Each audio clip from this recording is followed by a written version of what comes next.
What's up guys, ArchAngel here, and today I'm bringing you a suggestion that was put forward to me by NZAnimeManga.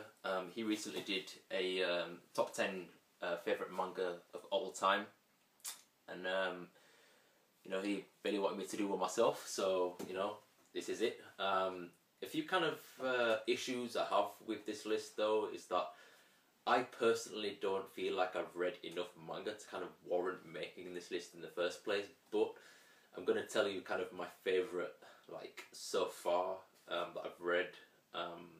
As many of you are probably aware, I have a really big backlog of manga to read, so this might not even be 10 manga, this might be 10, 12, 13 manga that are just kind of like my top favourites. So was How Could I Forget Parasite? Hitoshi Iwaki did a review on this, and this is also my top 10 seinen manga of all time.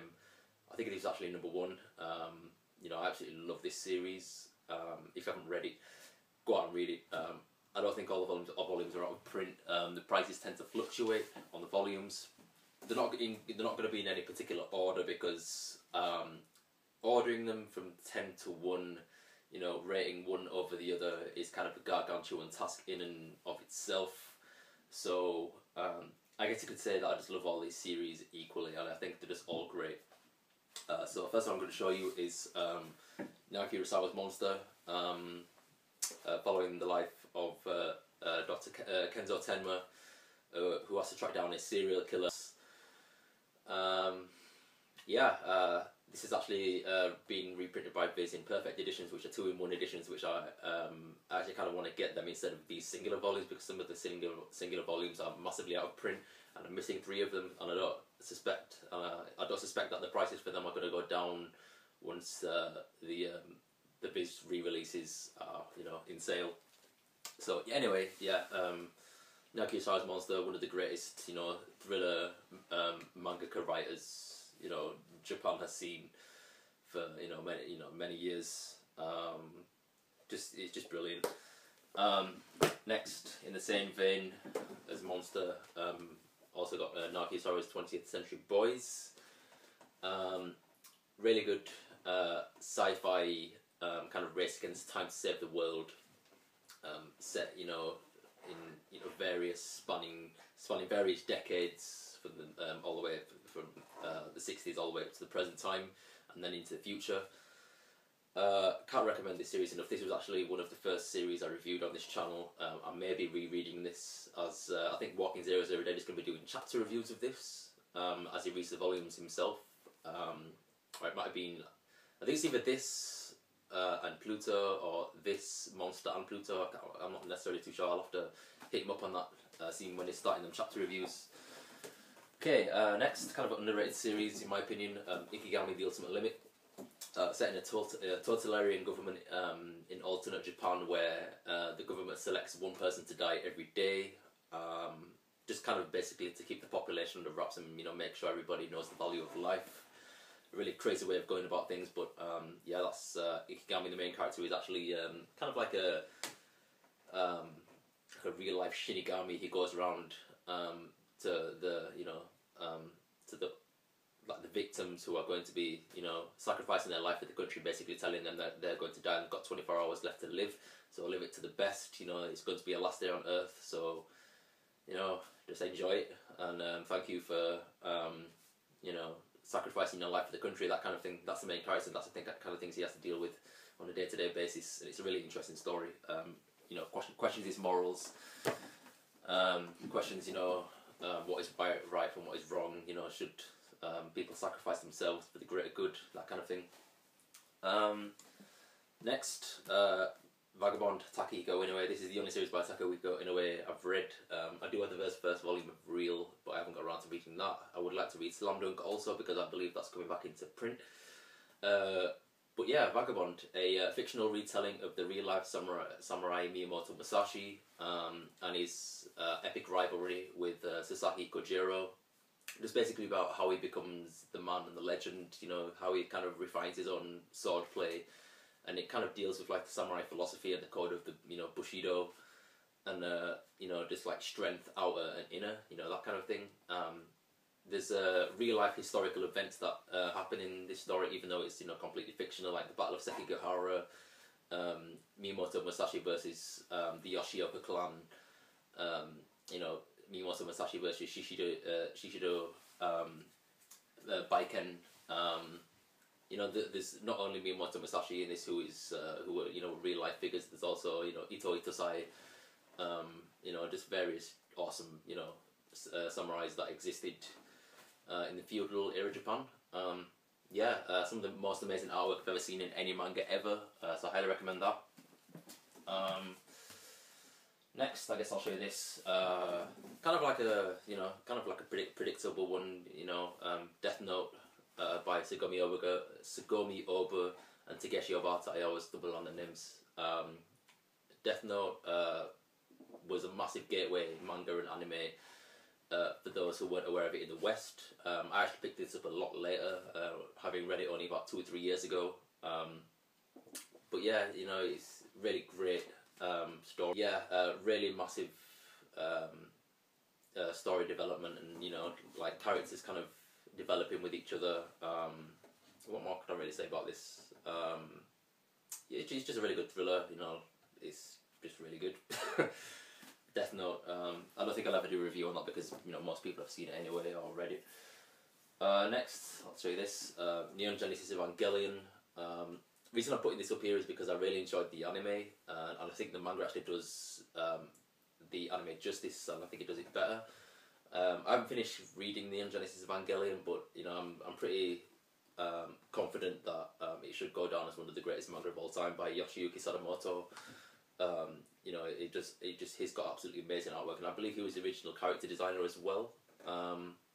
He also was the character designer for the characters in Wolf Children, among many other things.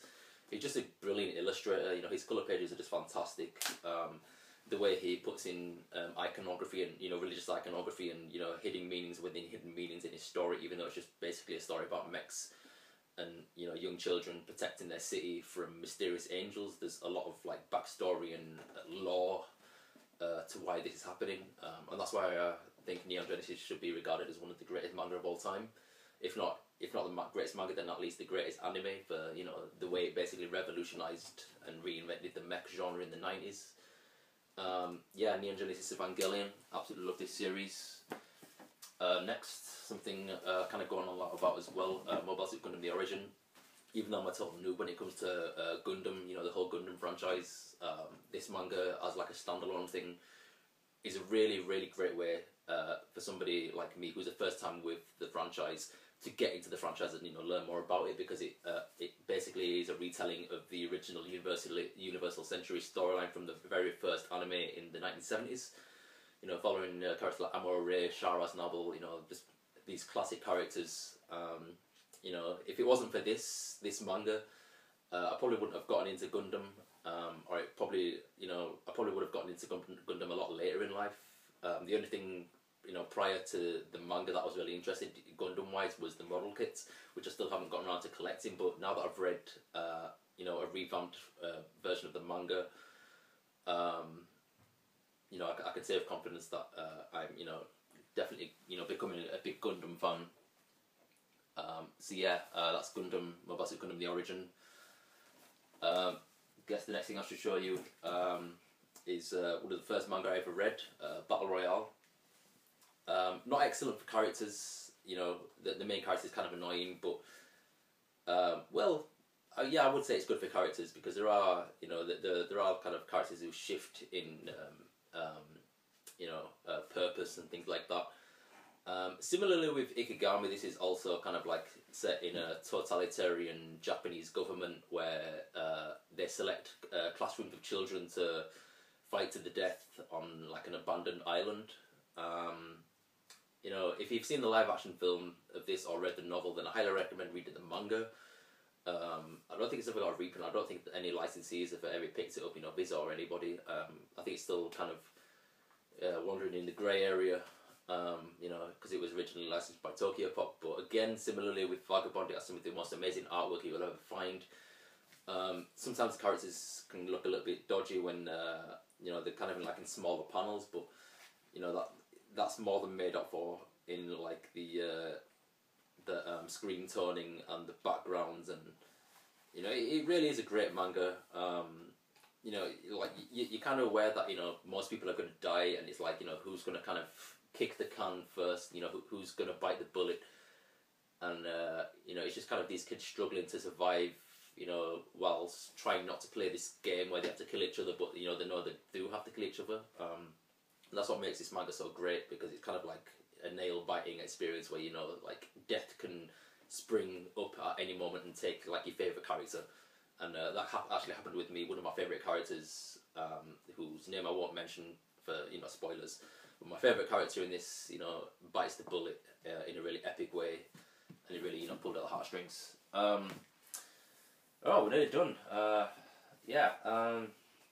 Guess I'll show you this one. I did a review of this a while ago. That's Nausicaä, the Valley of the Wind.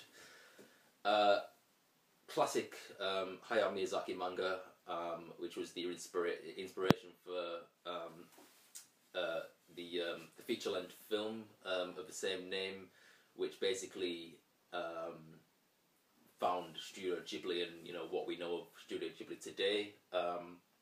If Hayao Miyazaki would have never wrote this manga, then anime and, you know, storytelling would probably be a lot different. I think this is an underrated masterpiece. I think it has, you know, I think it's influenced a lot more people than, you know, what they let on. And I think it's just a hidden gem that, you know, really needs to be found and picked up by a lot more readers of manga, especially in this beautiful deluxe hardback. This is just the first volume. It comes with a second volume and like a nice sort of, you know, hardcover case. But I just got this out for the purpose of this video.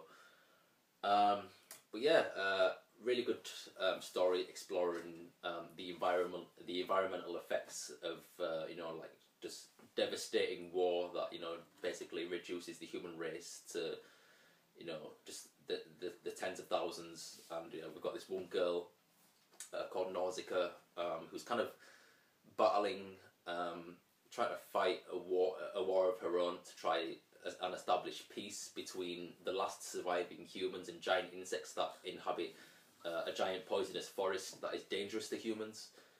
And it's just really, really great. The character development for her character and her rival character, who's called Kushana, will still highly recommend Nausicaä, the Valley of the Wind. And last but not least, we have Akira by Katsuhiro Otomo.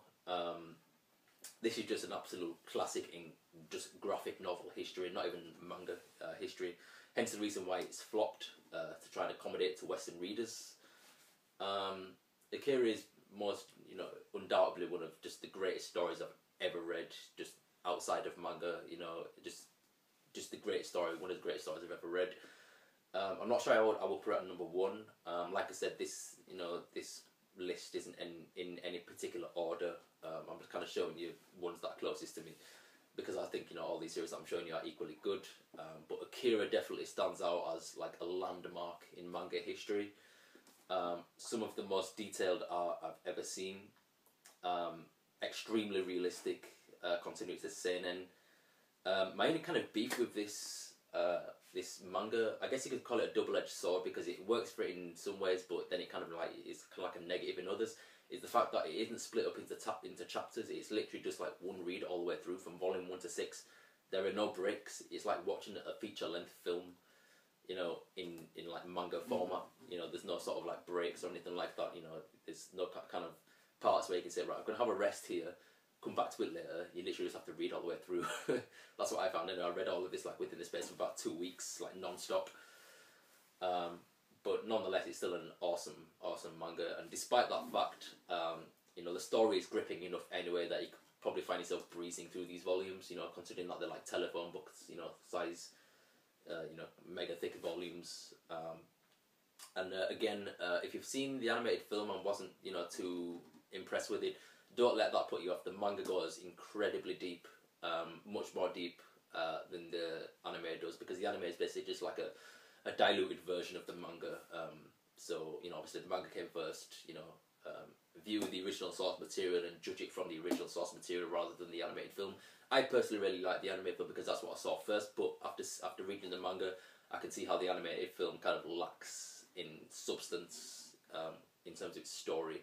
The only thing that the animated film has really got going for it is its great animation, voice acting, and you know, how it defined you know, anime at the time. But today I don't really think it stands out as, you know, something. Well, whatever. The manga, read it. Katsuhiro Otomo, probably one of the, you know, late 80s mangaka who you could kind of compare to other mangakas like Shiro Masamune. Yeah, nothing more really to say on that. Yeah, tell me what you think. You know, what are your top 10 favourite manga series of all time? Again, you know, I reiterate, these series that are in my list now are subject to change.